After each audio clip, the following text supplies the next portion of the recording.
Dear students, last video lecture में हमने concept of rotating magnetic field discuss किया था। इस वीडियो लेक्चर में हम लोग working principle of three phase induction motor discuss करेंगे।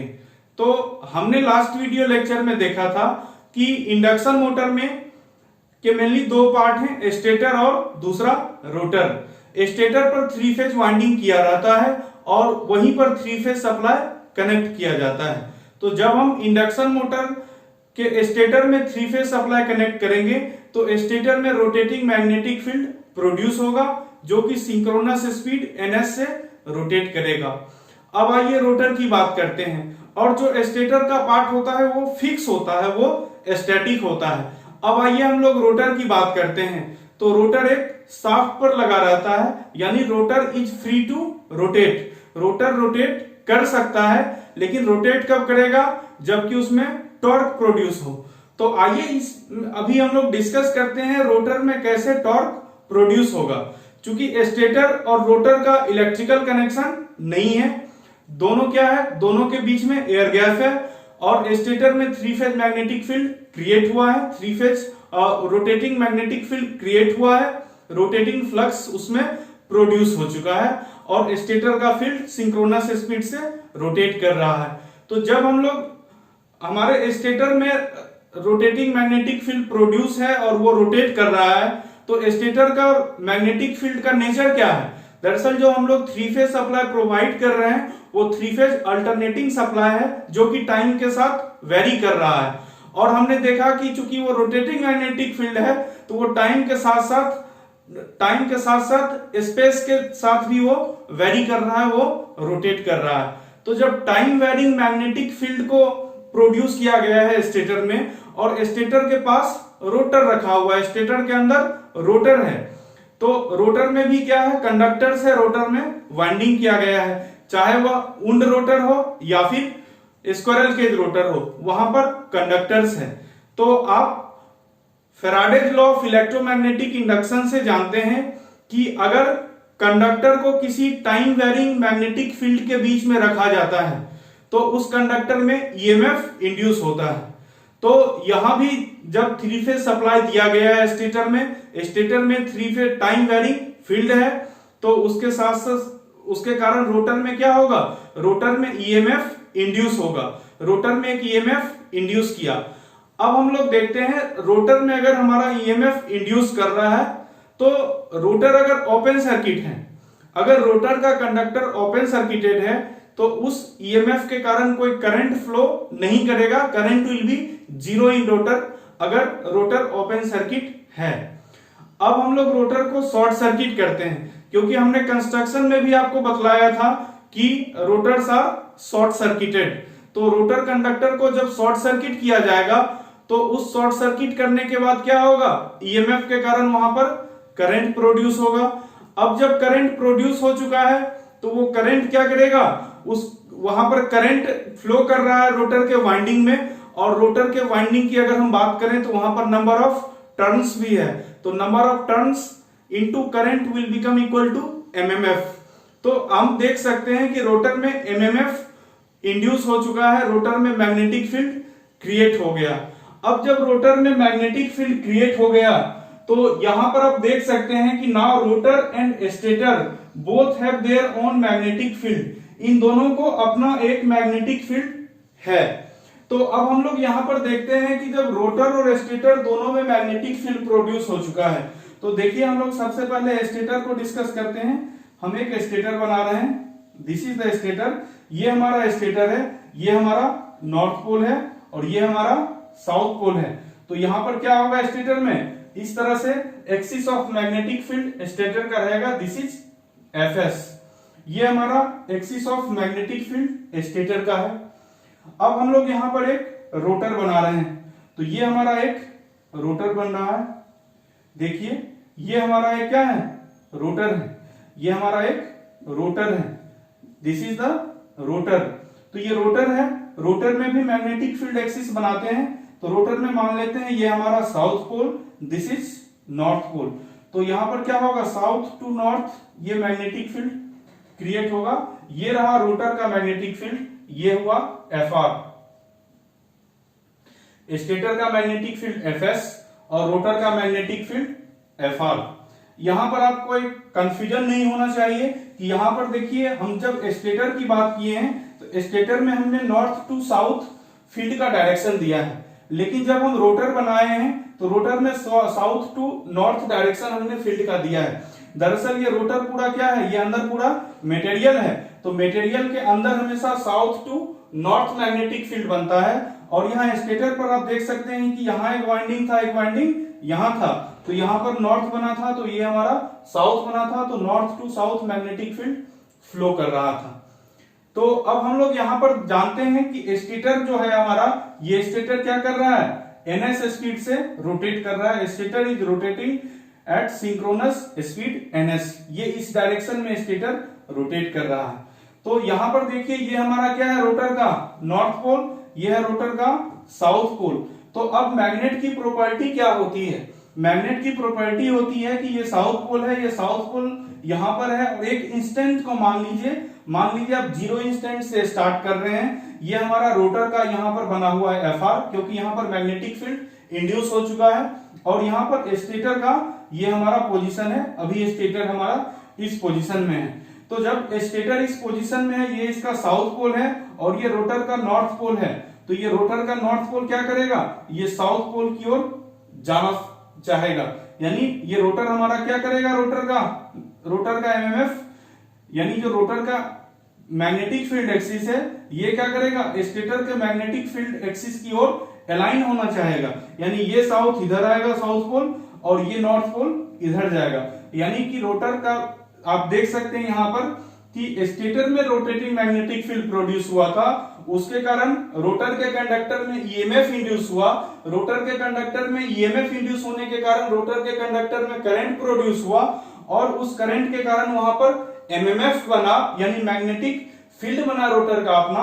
और रोटर का मैग्नेटिक फील्ड क्या कर रहा है, स्टेटर के मैग्नेटिक फील्ड के साथ अलाइन होना चाह रहा है। तो जब ये स्टेटर के मैग्नेटिक फील्ड के साथ अलाइन होने लगेगा, तो आप यहां पर क्या देख रहे हैं, स्टेटर यहां पर स्टैटिक नहीं है, स्टेटर का क्या हो रहा है, मैग्नेटिक फील्ड रोटेट कर रहा है, यानी एक्सिस स्टेटर का शिफ्ट इस तरह से होता जा रहा है, इस तरह से स्टेटर का एक्सिस क्या हो रहा है, शिफ्ट होता जा रहा है। तो जब स्टेटर का मैग्नेटिक एक्सिस शिफ्ट होता जाएगा, सिमिलरली यहां पर क्या होगा, रोटर का भी मैग्नेटिक एक्सिस इस तरह से शिफ्ट होता जाएगा। यानी ये अगर ns स्पीड से रोटेट कर रहा है, यहां पर ध्यान से देखिए, अगर स्टेटर भी हमारा ns की स्पीड से रोटेट कर रहा है, तो यहां पर रोटर का मैग्नेटिक फील्ड, मैं रोटर की बात नहीं कर रहा हूं, रोटर के मैग्नेटिक फील्ड की बात कर रहा हूं, जो रोटर एमएमएफ है, ये रोटर एमएमएफ भी यहां पर क्या करेगा, ns स्पीड से ही रोटेट करेगा।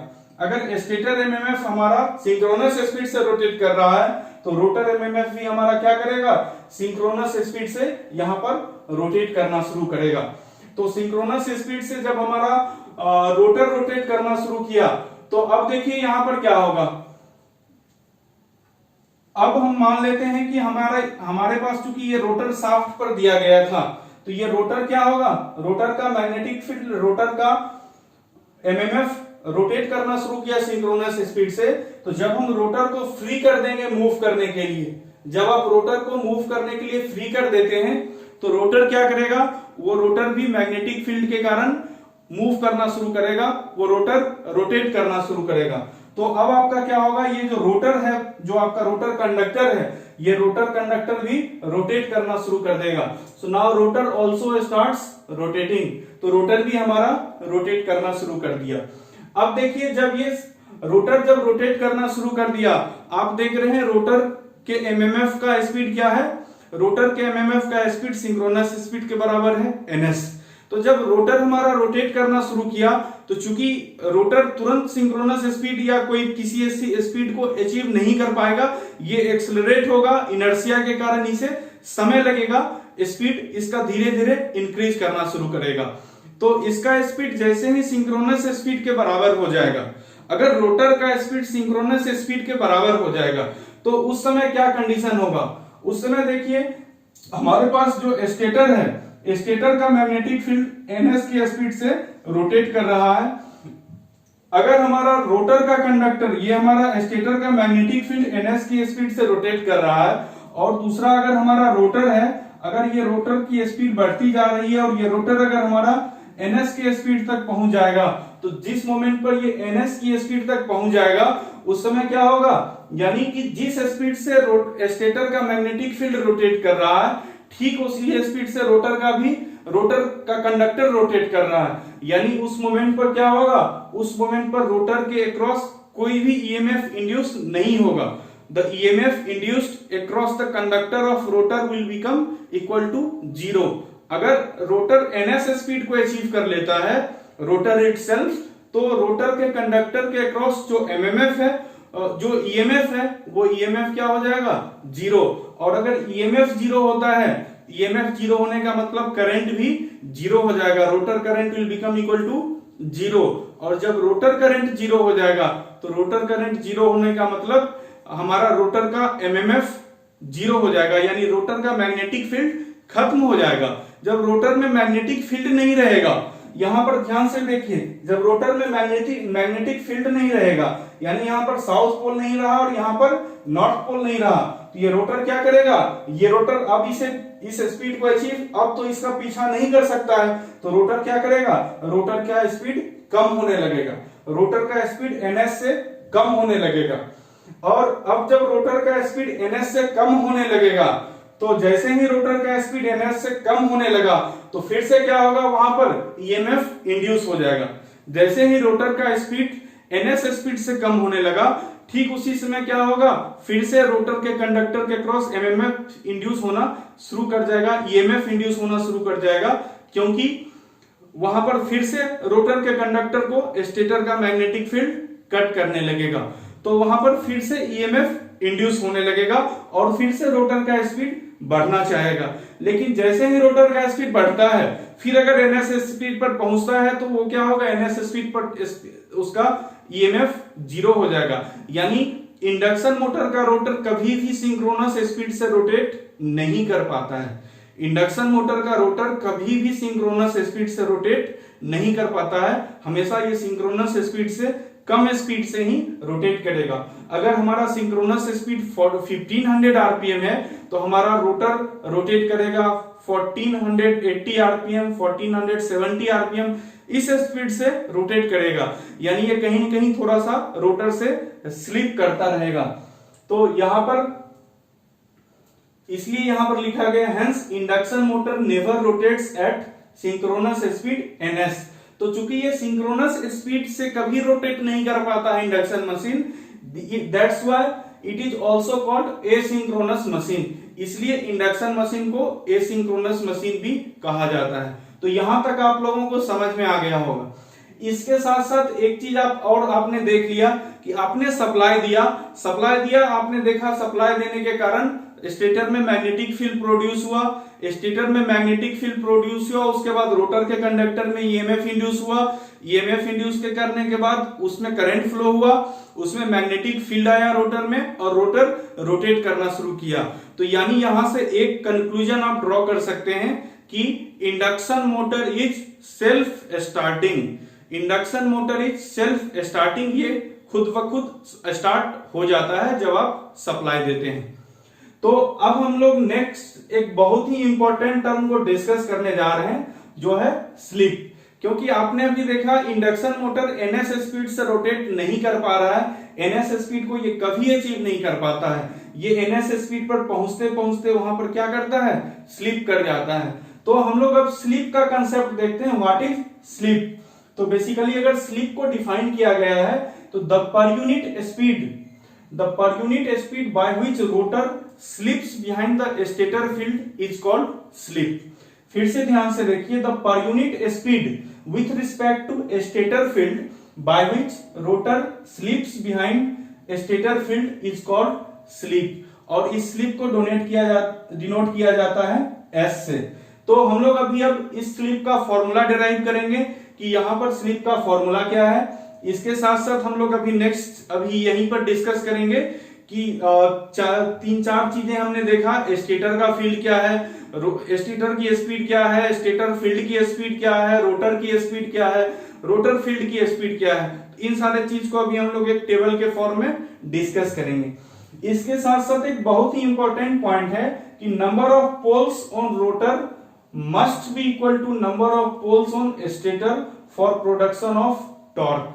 जो हम लोग यहाँ रोटेटिंग फील्ड हमारा दोनों में प्रोड्यूस हुआ है, स्टेटर और रोटर में, तो यहाँ पर कहा जा रहा है कि नंबर ऑफ पोल्स, अगर हम लोग स्टेटर जो हमारा 3 फेज इंडक्शन मोटर का स्टेटर हमारा 2 पोल का है, तो हमेशा रोटर भी क्या होना चाहिए, रोटर भी 2 पोल का ही होना चाहिए। अगर स्टेटर 4 पोल का है तो रोटर क्या होना चाहिए, 4 पोल का होना चाहिए।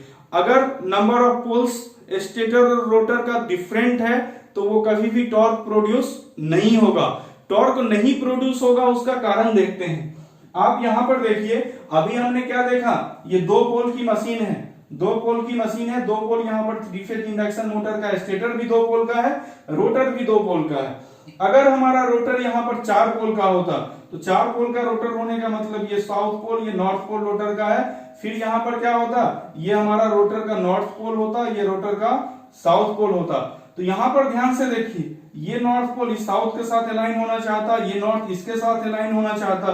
तो यानी आप क्या देखते हैं यहाँ पर देखते हैं कि यहां से जितना टॉर्क इधर से प्रोड्यूस होगा उसी से ठीक अपोजिट डायरेक्शन में इधर से इसे टॉर्क प्रोड्यूस होगा, यानी ये रोटर रोटेट नहीं कर पाता। इसलिए जब भी हम लोग इंडक्शन मोटर का डिजाइन करेंगे तो नंबर ऑफ पोल्स स्टेटर और रोटर दोनों का सेम रखना है। और ये क्वेश्चन आपका ऑब्जेक्टिव क्वेश्चंस के रूप में एग्जाम में पूछा जा सकता है, तो इसलिए इस पॉइंट को आप ध्यान रखिए।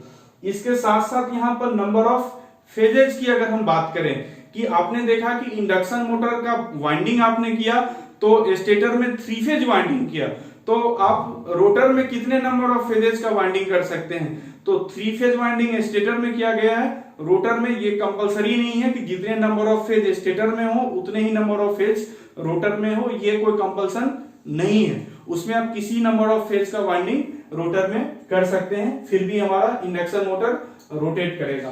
तो अब हम लोग स्लिप का फॉर्मूला यहाँ पर देखते हैं कि स्लिप का फॉर्मूला क्या है, और इसके बाद हम लोग यहाँ पर डिस्कस करेंगे कि जो डिफरेंट टर्म्स को हमने देखा यहाँ पर कि स्टेटर, उसके बाद स्टेटर फील्ड, फिर रोटर और उसके बाद रोटर फील्ड। तो हम लोग इन सब की स्पीड देखेंगे कि ये किस स्पीड से रोटेट करता है।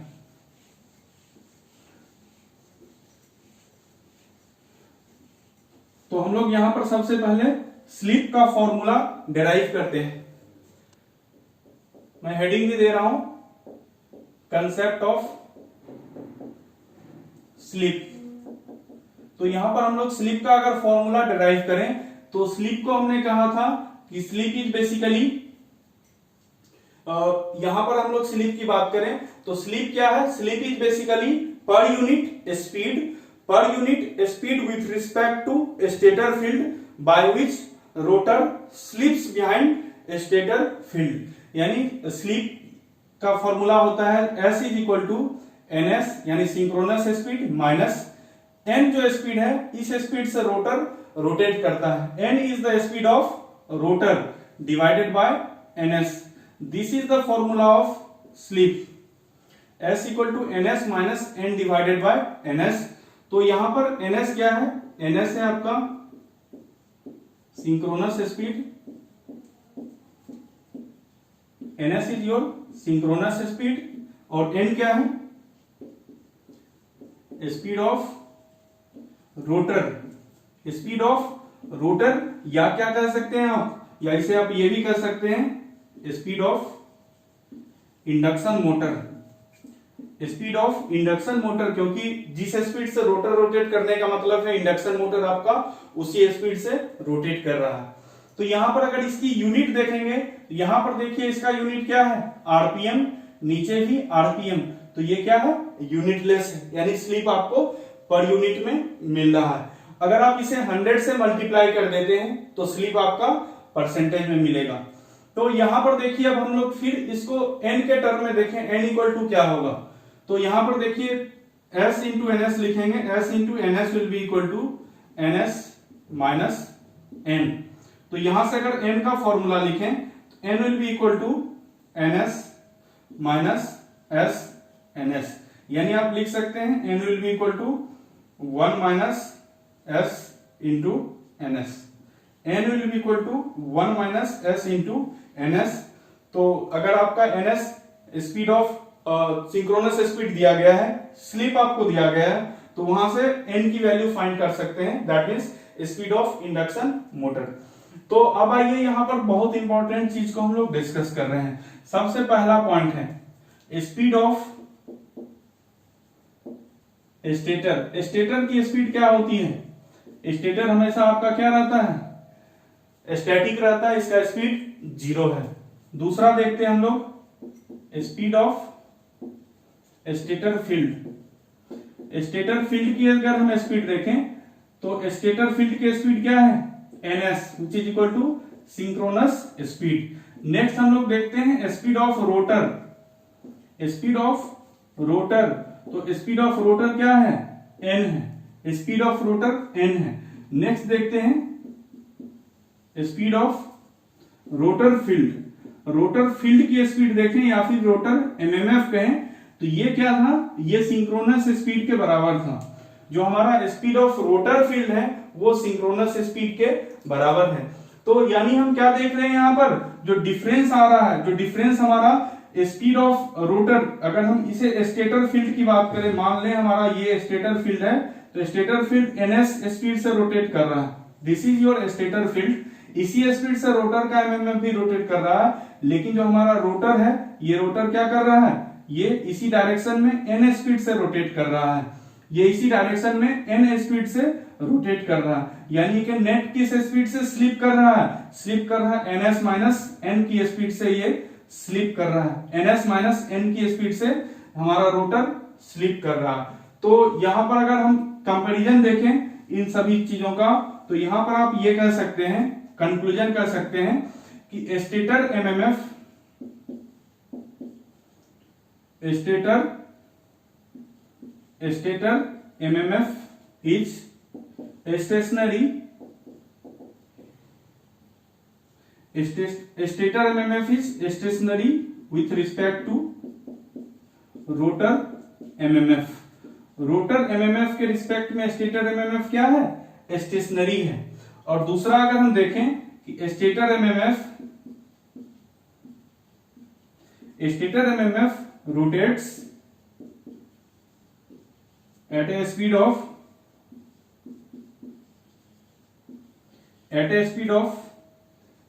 ns minus n with respect to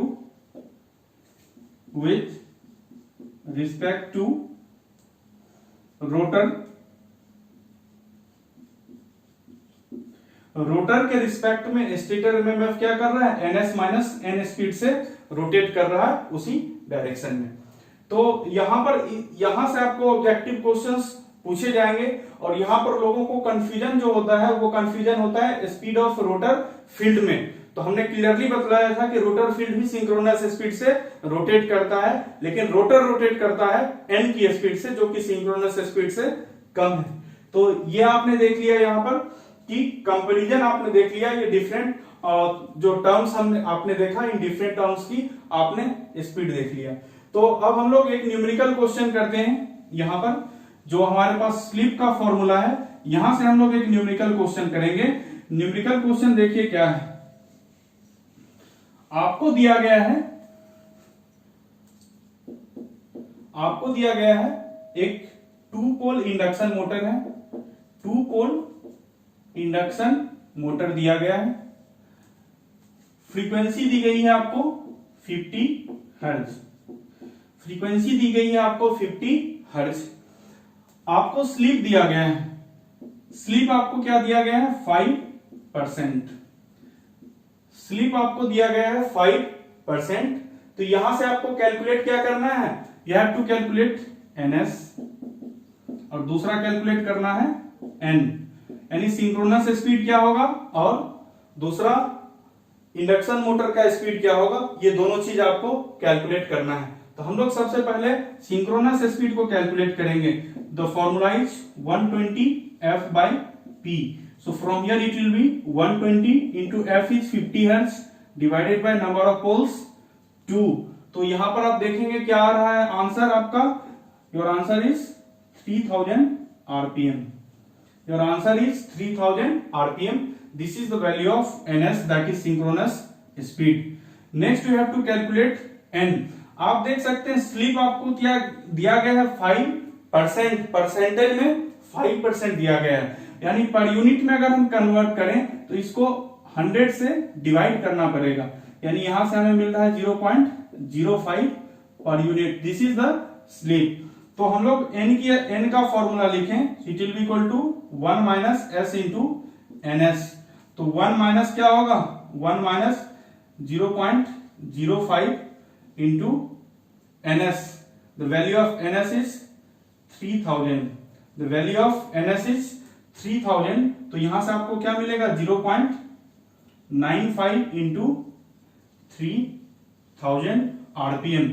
यहां से आपको क्या मिल रहा है, 0.95 इंटू 3000 आरपीएम।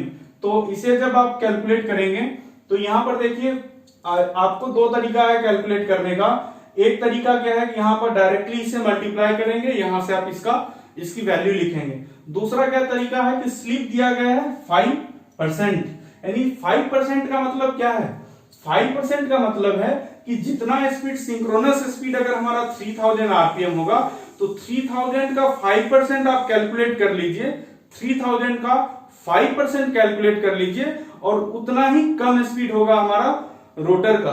तो 3000 का 5% अगर हम कैलकुलेट करेंगे तो 3000 इंटू 5% मीन्स 5/100। तो यहां से क्या मिल रहा है आपको, 150 मिल रहा है, यानी जो रोटर का स्पीड होगा हमारा वो होगा 3000 माइनस 150। तो 3000 माइनस 150 अगर आप कैलकुलेट करेंगे तो क्या मिलेगा, 3000 माइनस 150 अगर हम कैलकुलेट करेंगे तो 2850 आरपीएम मिलेगा। यहां से हमें स्पीड क्या मिलेगा, 2850 आरपीएम, 2850 आरपीएम। यानी कोई भी आपको डायरेक्ट स्लिप दिया गया है, सिंक्रोनस स्पीड मालूम है आपको, अगर आपको n की वैल्यू पूछे तो आप ये फॉर्मूला ना रख के आप डायरेक्टली कह सकते हैं कि 5% दिया गया है, मतलब 3000 का 5% निकाल लीजिए और 3000 में उसे माइनस कर दीजिए, that will be your answer. तो आज आपने concept of working principle of 3 phase induction motor discuss कर लिया और इसके साथ साथ आपने कंसेप्ट ऑफ स्लिप देख लिया। तो जब आप इतने चीजों को आप समझ चुके हैं 3 फेज इंडक्शन मोटर के बारे में, तो आगे जो नेक्स्ट वीडियो लेक्चर में मैं बतलाऊंगा आपको, ईएमएफ का इक्वेशन बतलाऊंगा, करंट का इक्वेशन बतलाऊंगा, फ्रीक्वेंसी, रिएक्टेंस, ये सारी चीजें बतलाऊंगा। तो ये सारी चीजें आपसे आपका न्यूमेरिकल पार्ट स्टार्ट हो जाता है 3 फेज इंडक्शन मोटर का। जो कंसेप्चुअल पार्ट था वो आपका यहीं तक था और आप इन सारे चीजों की समझ रखते हैं तो आगे 3 फेज इंडक्शन मोटर आपके लिए बहुत ही आसान है।